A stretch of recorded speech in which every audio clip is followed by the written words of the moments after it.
Hey everyone, it's me, Patchtam Bogat. I'm just here again making another hopefully relatable testimony to you guys. And of course, you could always leave your testimonies at the comment section.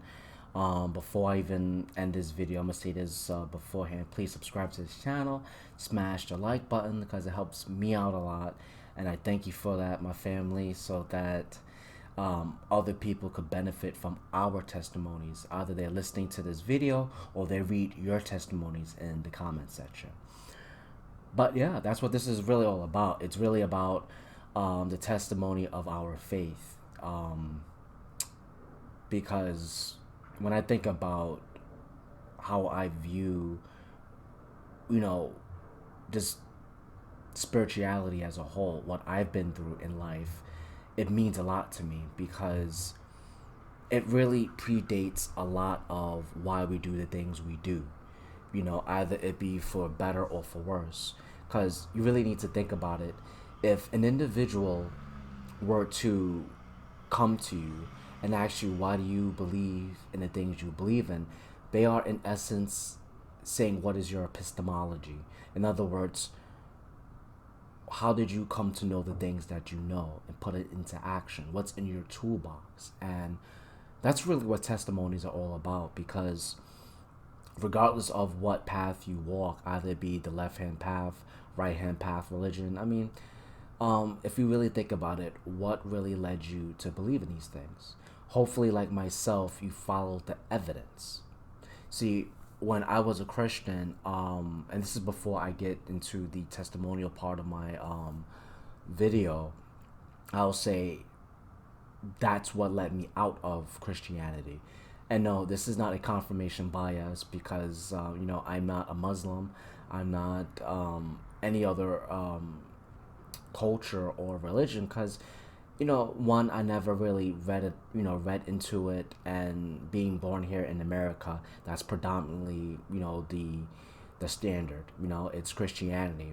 So, in other words, I'm being very open minded, you know, and I'm only basing it off of stuff that I know. So, and what I've grown up to believe at that particular point in my life, and then I exit. Because when I use my epistemology on why it is that I believe the things I do and what tools that I use, I would say I used obviously, my own mind and looking at each scripture, and I would to compare it to known scholars like Bart Ehrman and Matt Delahanty. Even though Matt Delahanty is not exactly a scholar, but he's a really good atheist debater, and I used to listen to that all the time. His TV show, The Atheist Experience, even the Cosmic Skeptic, and again, the Cosmic Skeptic is just an alias, an individual that is on who's a YouTuber himself. His actual name is Alex O'Connor, and he's really good. And he's also not a scholar, but um, his line of logic was and still is very good. And those are just a few names that I could think of on the top of my mind that I could use to help you guys to appreciate my epistemology and what I've done as a basis to look at my particular religion and go, you know what, this isn't right. Not because of these individuals say these things, but it's more like I use their line of logic and I used it for myself so I could see where the evidence leads me. Because if things just feel good all the time and you follow that, I could understand if that's good for the moment or at particular situations and paradigms in your life. But to do that all the time, then I would be in big trouble. So therefore, when I look at what matters most in my particular life, would I base that off of just chance? Would I base that off of just probability, just a flip of a coin? Well, I hope not. So that's why I'm saying what led me on the left hand path to give this testimony is following the evidence.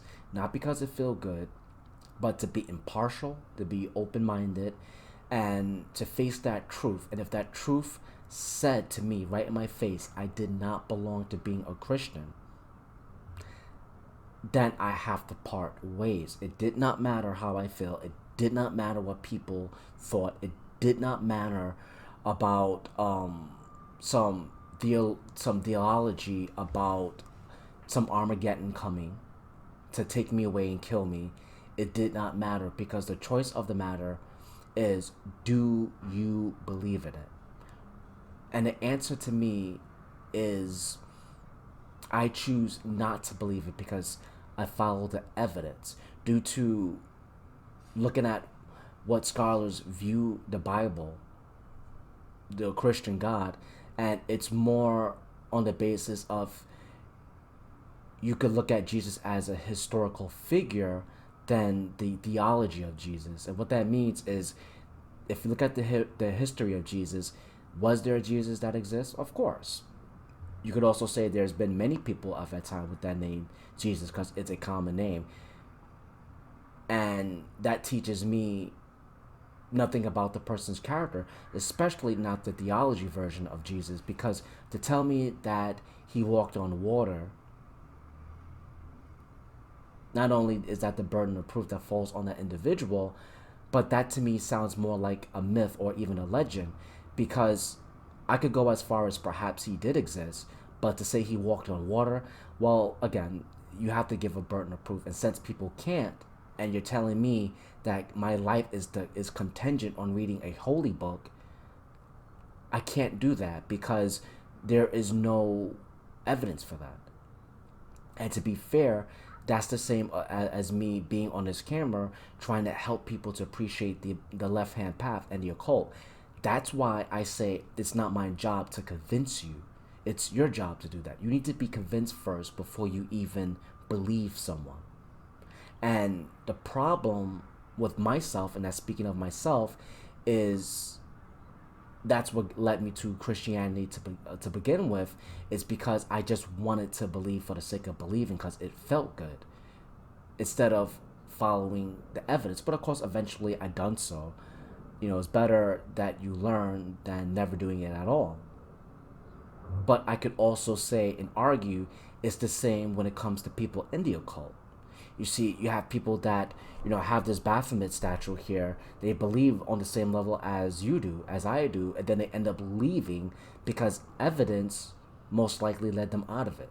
So I'm only being impartial and I'm being fair, But evidence led me to be where I'm at now, and that's why I say that this is what's good for me, and this is what I believe in. Now, as I move on now finally to my testimony, because that introduction does give a prelude to what I'm saying. And what I'm now saying in this testimony is the evidence that led me to believe these three fundamental truths of my life. One, I left Christianity because I do have that belief that Yahweh himself wanted me to leave due to scripture. And then two, because I believe in predestination of the very notion that Satan wanted me to be with him. And when I think about these things, I say to myself, this is something that I could believe in. This is something that I could hold as true.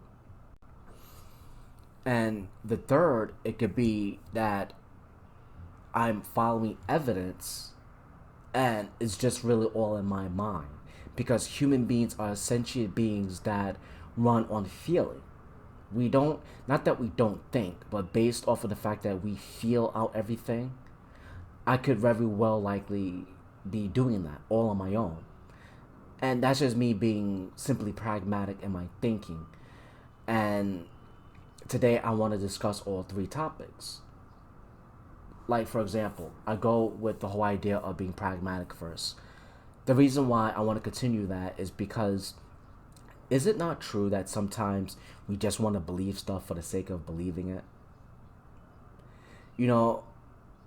That gets people into a lot of trouble, just like it got me into a lot of trouble, and how I was able to convince myself, right? You need to convince yourself first first and then to believe. So I saw myself in religion because when I looked at how things were in a religious aspect and only in a religious aspect, not only did it benefited me, but it also limited me. And this is me being pragmatic. Because when I look at this particular truth,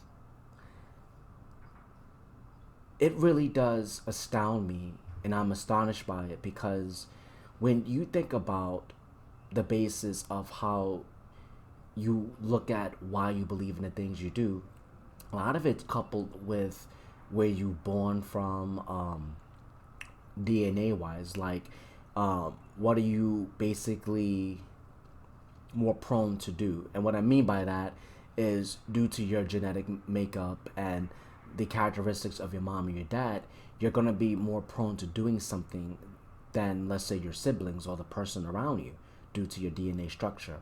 So, due to my upbringing, I always found myself being a very spiritual person. Hell, I'm very spiritual now. And being very spiritual, it just led me to believe that, I have to just believe it for the sake of believing it. But then I sooner than later found out at the latter part of my 20s, like that wasn't the best thing. Because obviously when trouble hits, when there's trouble in paradise, that's when you start to see the greater truth, right? That's why I said earlier that I don't care about what feels good. I care about what truth is and what the evidence is. And that's why I'm saying that third truth that I'm speaking about radiates with me, because I wouldn't be where I'm at. I wouldn't be making these videos if I did not believe in the left-hand path. And me exiting Christianity, I wouldn't even exist, because I've lived and seen things through the eyes of a much younger version of myself that afforded me to say to even you guys on YouTube as a family, and perhaps you could agree with your own testimonies just like mine's, that if something does not swing with you, it doesn't swing with you. Because when I think about, and this is me just ending this the third truth of my testimony here, I remember just giving sermons, and people everywhere would to just watch me, because I was this person in my 20, just barely hitting 20, giving these excellent sermons, and people wanted to see this prodigy, so to speak. Even though I'm exaggerating, but seeing this young person giving this talk, because young people giving talks like that or sermons like that it's really unbelievable, because it's usually someone who's middle-aged and doing all these things, But then, like someone who is homosexual had to hide their homosexual tendencies, or someone who's a diabetic that has to hide their insatiable desire for for sweets. That's what it was like for me in Christianity, because I had to hide the very notion that I had a longing for Satan. I kid you not, when I read, even now, if I was any lighter, you should have seen the blush all over my body. What I mean is, even by mentioning it, when I never forget the experience, the feelings that I would have when I would read the book of Job. Either it was a different Satan, a Haas Satan, or the same Satan, I don't really care. The fact that I always had pictured myself as that character, or even Satan himself, in that black cloak, in this council meeting in the heavens, challenging God, that always tickles me. That I always admire Satan for that, even now.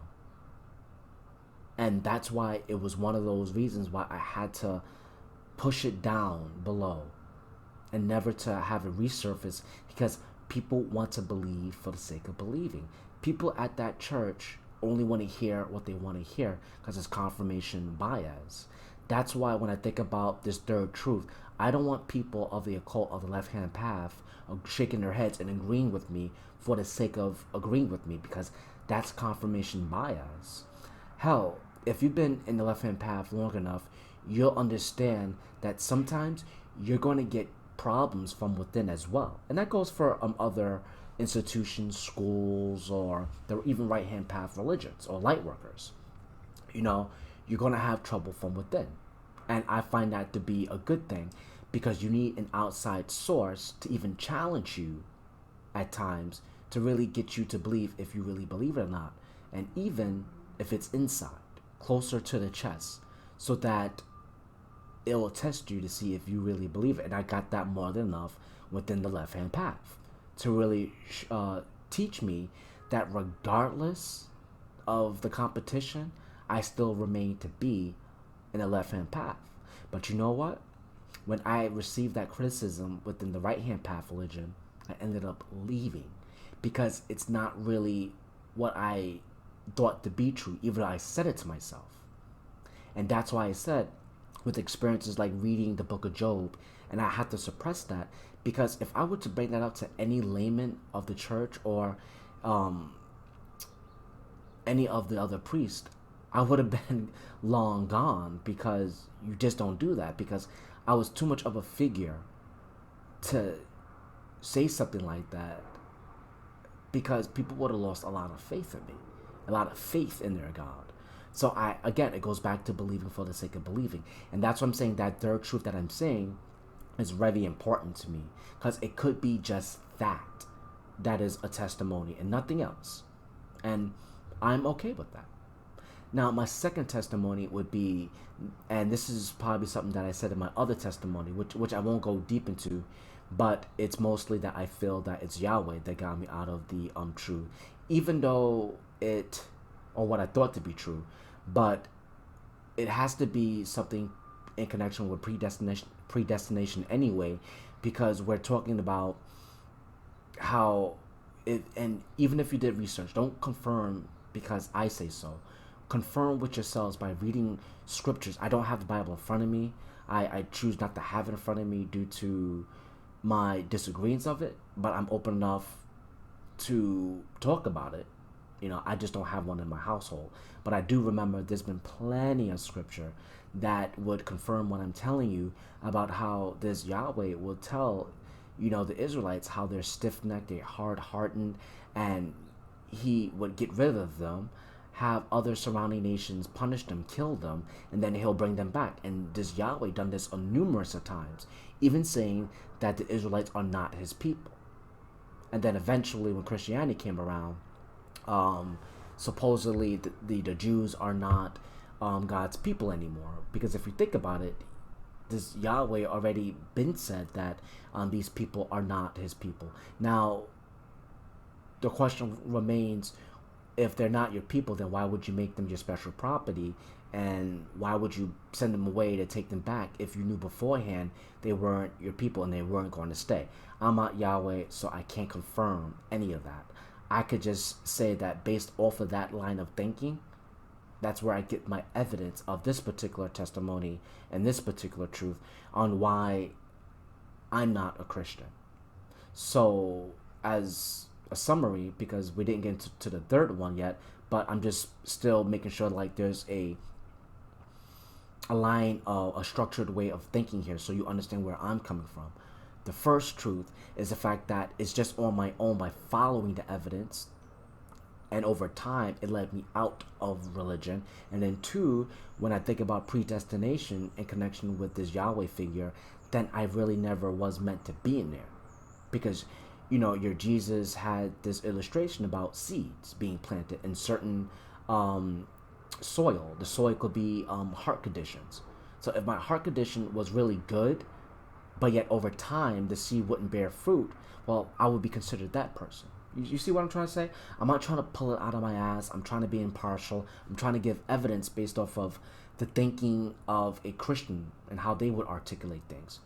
Because now I don't necessarily see the Bible as a really good source of what is called truth, but it's truth to someone else. And I'm using that as a testimony so that people could understand me better. Because, again, it's a Christian-based country and people would usually go back on the Bible anyway, regardless of my stance, right? But anyway, that's truth number two. And those are the two truths before I get into the third truth on why I believe in the things that I believe. Now, The third truth for me is the fact that it's kind of like the second one and the first one combined. It's just predestination. Now, either it really is a duality with this Yahweh figure and Satan, I don't know. I don't necessarily want to believe in a duality, because believing in a duality confirms, for me anyway, that you have to have a warlike mentality, that you always have to be on the lookout. You always have to be on some us versus them mentality, and I'm not about that. But however, even if I were to at least look at it, and I look at it in a pragmatic point of view, I could say just because I don't like it, it doesn't mean that it's not true and it's not going on. It just means I just don't like it. So therefore, even if I throw that into the mix, I can. And I'm open enough to do that. And I have to be impartial, right? Because it's not about what I don't like, and it's not about how I feel. It's based off of what the evidence leads me. And the reason why I say that is because when I think about my time, even in Christianity, I cannot confirm if it was Yahweh giving me these visions or dreams, telling me like, you never really was meant to be with me and you really are with Satan.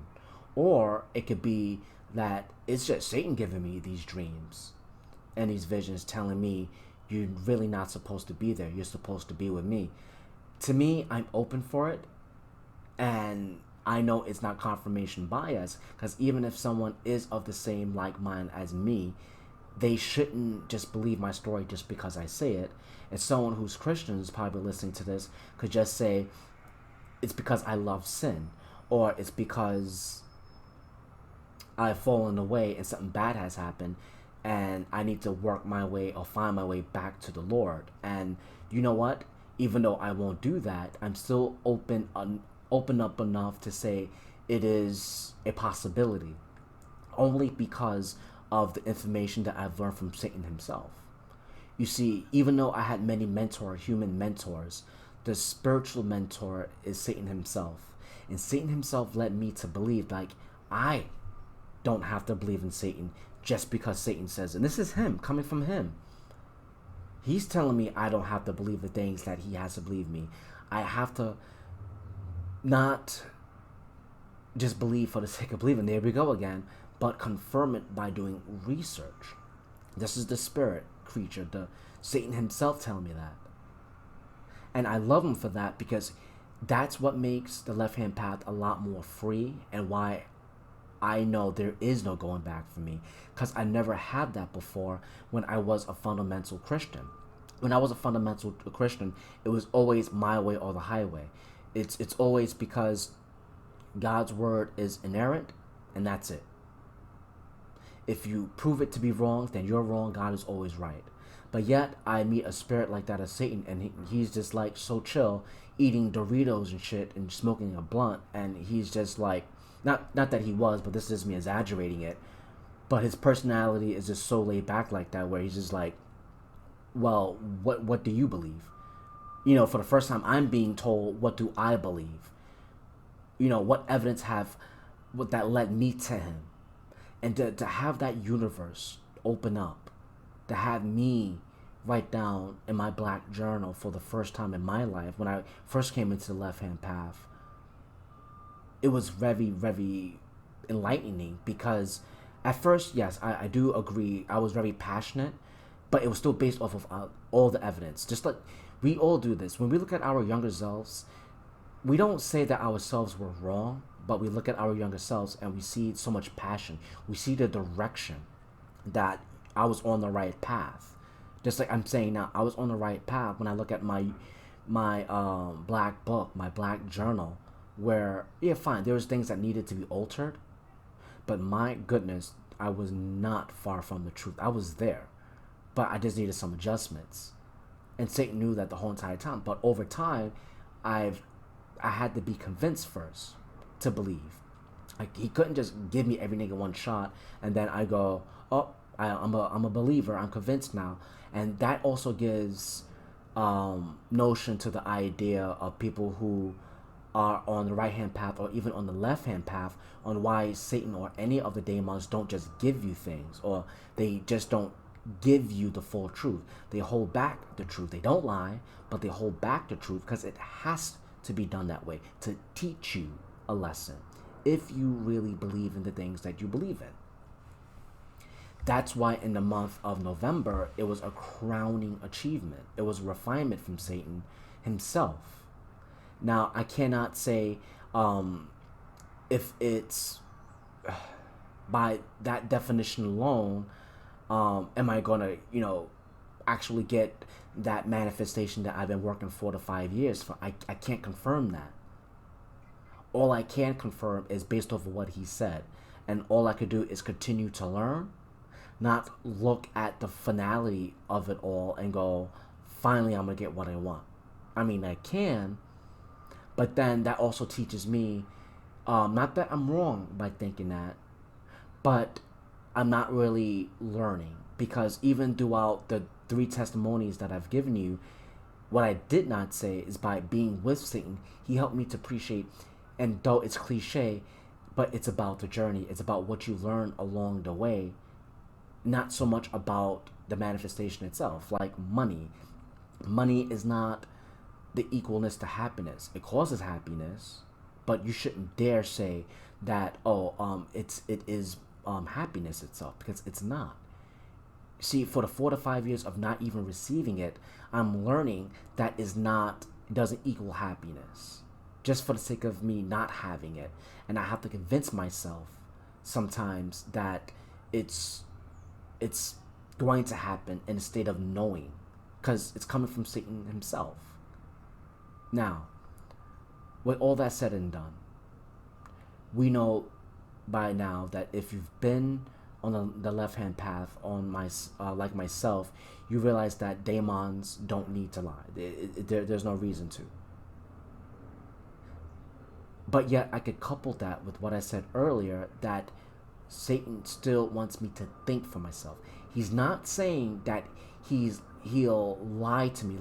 In other words, he's not saying that the finale of it all, by me receiving the gifts that I've asked for Satan the long time ago in the beginning, the conception of me being on the left-hand path will never happen, because he wouldn't agree to something that he cannot cash in. So of course it's going to happen. You have to be in a state of knowing. You have to convince yourself. But along the way, he helped me to appreciate a beautiful, beautiful truth.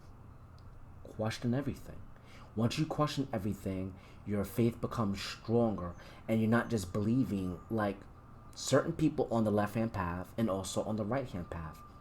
That's not good. That when you look at your epistemology and someone they question you, even if it's critical, and they ask you, hey, look, that doesn't sound right, and then they give you a line of logic and you don't have an answer. I'm not saying not having an answer, it makes you wrong.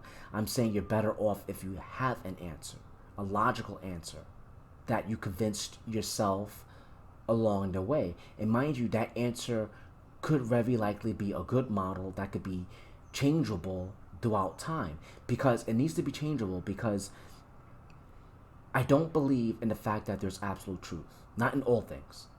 I believe if there is an absolute truth, that okay, we probably have not met it yet, or we have listened to it, we've seen it, but we discarded of it, and it's really our job to see if we could get to the opportunity again, to see if we could avail ourselves to it. But I do know for a fact that being a Christian for me is not absolute truth. Hence, even from my standpoint, from Satan's standpoint, there is no going back for me, because that's not absolute truth for me. But even though it's not absolute truth, I am still open enough to say, and this is not a contradiction, to say of a possibility, because of the fact that, let me put it this way. When I was in Christianity, I thought it was absolute truth, because being fundamental, by definition, you see the Bible as inerrant, and therefore God is right, regardless. So therefore you see it as absolute. But was I wrong? The answer is yes. You see what I'm trying to say? It sounds contradictory, but I've learned not to settle for saying things are absolute so quickly. I feel that what we call truth needs to, if it's not going to be changing anytime soon, you still have to add to it. And what I mean is, as I look at my satanic pact with Satan, I know this is where I belong. And I know there is no going back.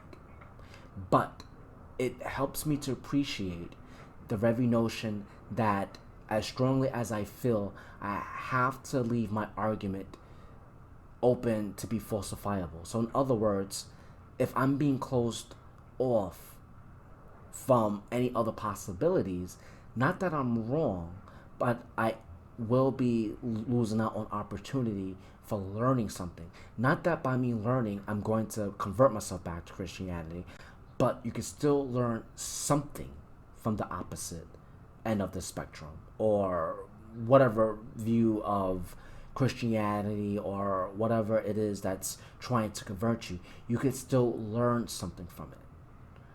Hence, I could say, by being open, there are stuff within the Bible that you could teach and say it is good. But to say that I'm Christian because I say that, that's not true. Does it mean that because I could see certain truths in the Bible, now I'm, a follower of Yahweh? The answer is no. See, and that's where I'm coming from when it comes to my testimonies. They led me to believe that where I'm at, there is no going back. I could be open by having other truths to help me to appreciate where I'm at. But ultimately, I do feel that this is where I'm at. And I know that because when I think about the testimonies I just mentioned, and I'm pretty sure you friends go through the same thing. If you're like myself in the left-hand path, it's like you have that insatiable desire. Like me, my strongest magic or form of magic is ceremonial rituals. That's when my magic is at its best. I get answers. I don't want to come off arrogant, but prideful, yeah, but for good reasons. So in other words, based off the results, I get very strong results during that rituals, a day later, a second later, because that works for me. A second to that would be my tarot card readings and things of that nature. But this is where I belong. This is what I love to do. And I'm pretty sure those who are listening, when you write in your comment section here, you're going to share why you believe in the things you believe and what led you to it. Was it Sorath that convinced you? Were you just like myself in Christianity, but yet you had this insatiable desire for the dark arts? It's like you couldn't help it, because you have to understand, I'm a person of color. I'm going to go there. I'm a person of color. And being a person of color, it's almost an unforgivable sin. Something that's never been heard of, to have someone like a person of color doing that of Baphomet. Because not only would they encourage you to love Jesus or Yahweh, at least love what your ancestry, your lineage show. And I don't have a problem going into my lineage. I don't have a problem doing all that. I really don't. But again, I follow where the evidence led me, and it led me to Satan, and that's why I do the things I do. And that's why I know that what I believe in, it goes very deep. It has very, very, very little to do with the aesthetics of things, the superficial looks of things, because I did that before. That's why if you listen from the beginning of this video, I paid too much attention to what other people thought about me. I paid too much attention of being this prodigy. That's all aesthetics. That's all superficial. The color of someone's skin, if they're male or female. I paid too much attention to that. I'm through with that. I don't care anymore. It's about loving oneself. It's about self. What did Satan teach me? How could I apply it and teach it to others so that other people could benefit? That's what the left-hand path is all about. If people have problems with it, then that's them. That's something they have to learn or not, and then they can go to the next video or channel. But for me, man, all I could tell you is that this is what I love to do. This is what I love to do, and I've never really had something that shined as bright. The only thing that shined as bright as my left-hand path, ironically, was the right-hand path at that particular place and time. But the only problem, and this is one of my final thoughts, the reason why I could say the left-hand path is for me is because when I think about the left-hand path, I think about how Satan wants me to do shadow work. That's something you are not encouraged to do in the right-hand path. Not all. Again, be open, be fair. Not all. I'm not saying all. But if even those who are Christian are listening, or you're Muslim and listening, you know there are crazies in all religion. There are people who are just extremists in all religion. So I'm not saying all. I'm simply saying, from my experience, being from a very fundamental religion that was a Jehovah's Witness, which is an offshoot of Christianity to begin with. And if you know a thing or two about them, they're very strict, very cult-like. So my point is, even if I had a thought within me, an insatiable thought, and I voiced my opinion, I would have been excommunicated and I would have been ousted immediately. That to me, though it's not the same thing, but there's similarities. It's like if I was born in the Middle East and I was a female and I didn't cover my body and I was breaking Muslim law, I would have been killed for that. That would be something similar to what it's like being a witness, because back then, if I voiced my opinion, that would have been it for me. I would have been done. So in other words, it's not healthy for me at that time. But Satan teaches me that, and in my mind, I'm able to connect the dots and see the correlations in why the left-hand path is better, or I'm better off. Because if you're hiding these things deep down inside, like you're homosexual in Christianity, and if that's found out, you're excommunicated. If you're Muslim, it's found out, then you're excommunicated or possibly dead.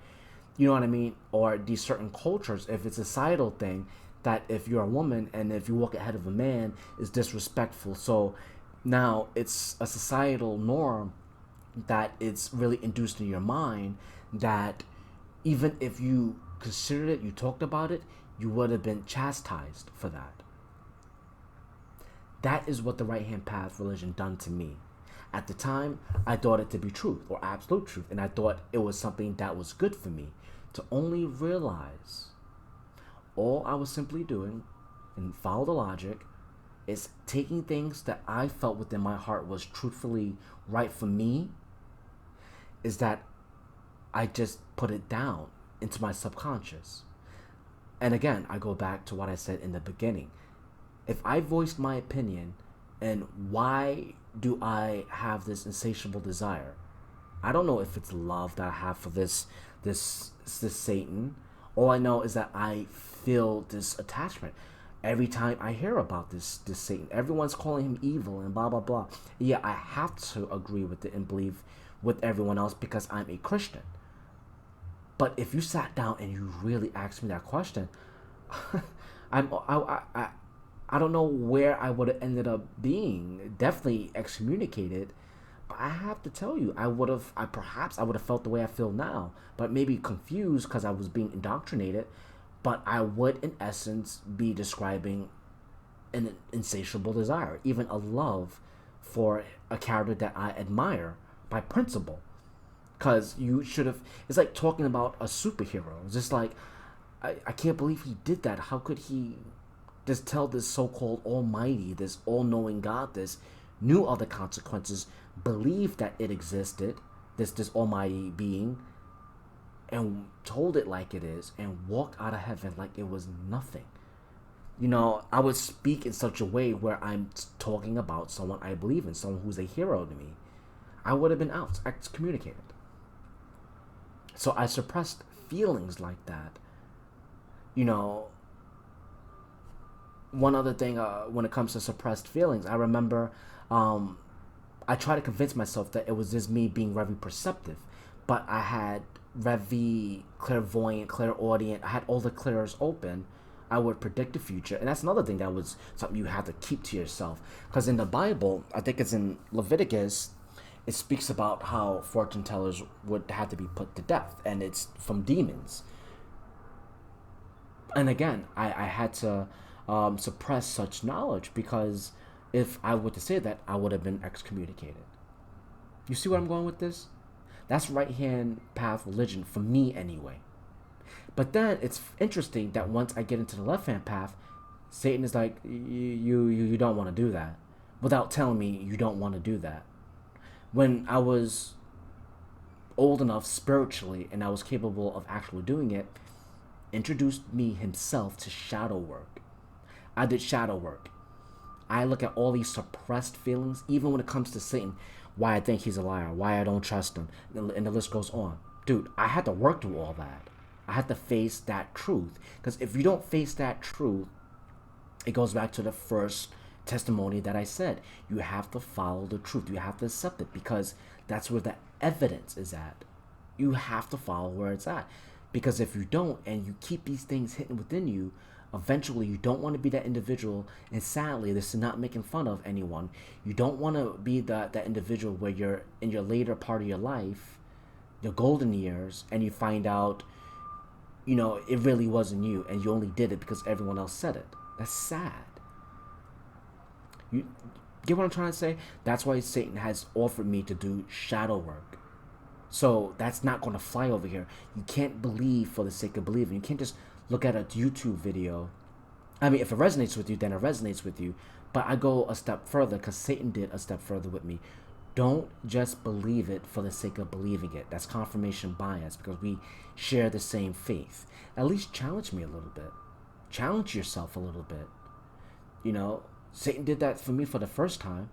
But before there was even, I was always spiritually open.